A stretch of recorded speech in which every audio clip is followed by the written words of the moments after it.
Exciting developments as the Samsung Galaxy S24 and Galaxy S24 Ultra are scheduled for an official unveiling today at the Galaxy Unpacked event in the US. However, a minor slip-up occurred when they prematurely appeared on Samsung's official website in Ecuador. The Samsung Galaxy S24, boasting 256GB storage, is originally priced at $1,399. Fortunately, there's a discount available, bringing the cost down to $1,049.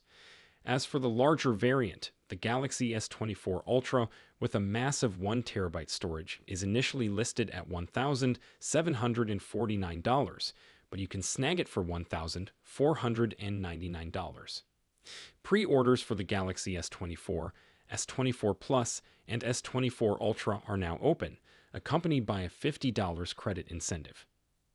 For those eager to catch all the action, the Galaxy Unpacked event is scheduled at 6:00 p.m.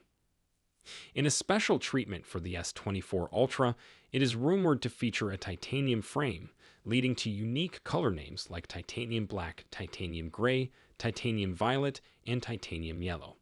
This is particularly noteworthy as the regular and Plus models will sport an aluminum frame. Samsung fans are undoubtedly in for an exhilarating time with these upcoming releases.